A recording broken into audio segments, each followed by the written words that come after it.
So I was kind of lost in that story. Hey. I was kind of lost. Why? There's something like poking in my back. So, yeah, I was telling you a bit about how naughty I sometimes am.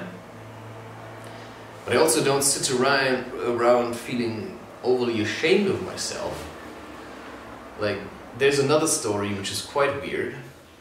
But I think it's just going to put into perspective the kind of weird things you may have done in your life. And that's why I'm just going to tell it.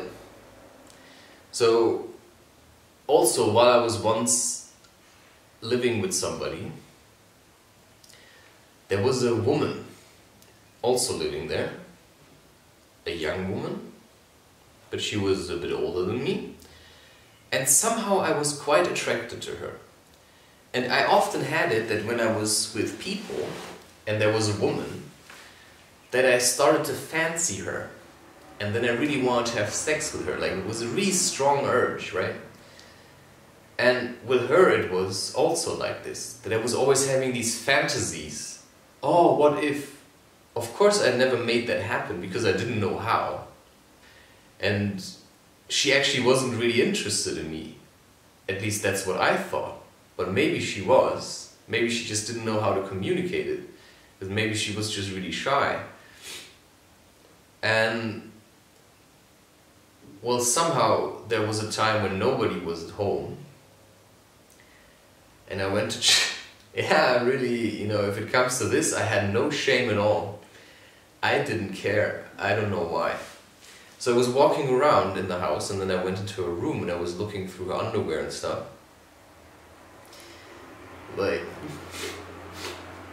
just, I mean, why am I talking about this?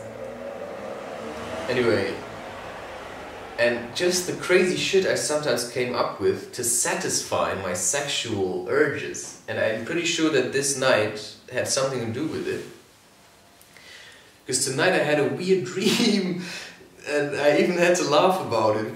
It was quite funny. There was a woman in my dream, which I once met.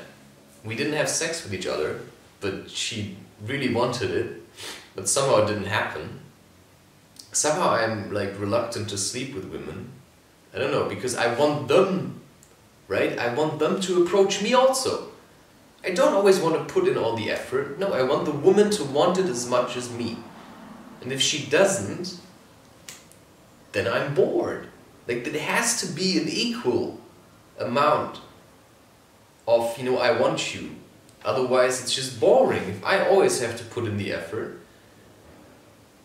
I don't like that. No, I also want the woman to be strong enough to say, you know, if she wants sex with me, she has to put in the work. And she was in my dream and she said something, I don't know what anymore.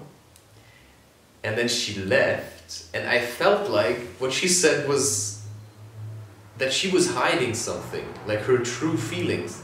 And then suddenly a cat came, and it was kind of biting on my hands, and I don't know why.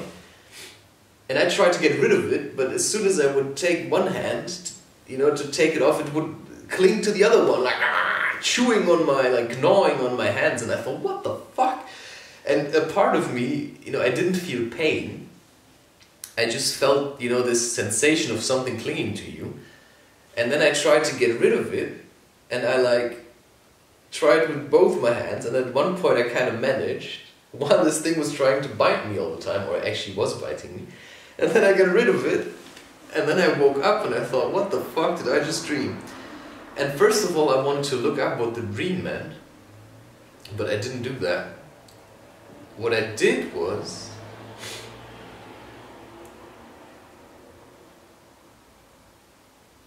I just have to think of that movie, Fatherhood. It's really good. And there's this one guy with the glasses, the bit chubby guy with the glasses, the friend of the father in the movie, and his voice, I think he has a really attractive voice. And what does it mean? You know, you just feel attracted to it. you feel a certain attraction for something or someone, it doesn't always have to mean that it's sexual. It's just, it's an attractive voice. Like, I can listen to it because I find his voice attractive.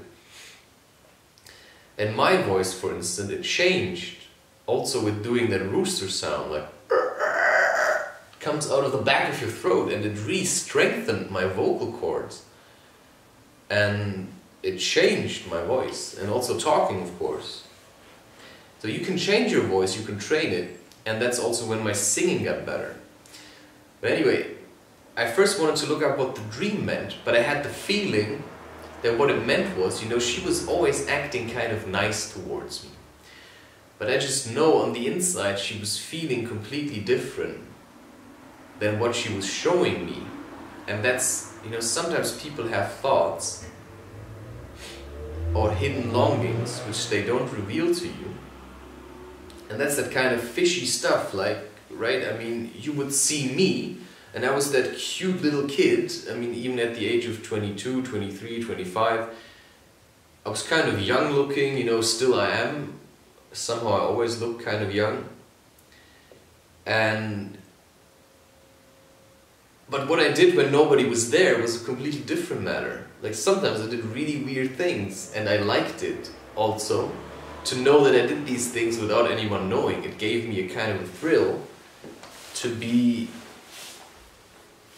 yeah, that nobody caught me at doing these things. So, you know, she said it with such a nice attitude, and it was the same woman I had once this letter exchange with. You know, after some months, and I approached her, and she sent me a letter that smelled like vanilla, and then I responded to it, and I knew she was kind of angry still at me, and her next letter then showed it, where she was just outright attacking me. And that's what this dream showed me once again, I believe. That on the one hand, she's like super nice and she sends you a letter with vanilla, and then suddenly in the next letter, she's just like attacking you with her claws, like, "Argh!" And maybe that's, you know, sometimes how we are. Not just women. But it's just that emotional side. You know, that completely irrational, you know, it's like a cat sitting there, like, being kind of chilled, and then from one moment to the next, it's like, "Argh!" You know, sometimes, I mean, that's a bit how women are sometimes, aren't they? And you don't know what's happening, like, why, like, where does this suddenly come from? And with me, it's usually if somebody's like trying to tickle me with their bullshit all the time, and then I wait and I wait and I wait, and when the moment comes, like, poof, fuck off. And they don't know what hit them then. So maybe that's that kind of, I don't know, you just let it boil, you know, bring it to the boil. Anyway, I still want to tell that story because it's kind of interesting.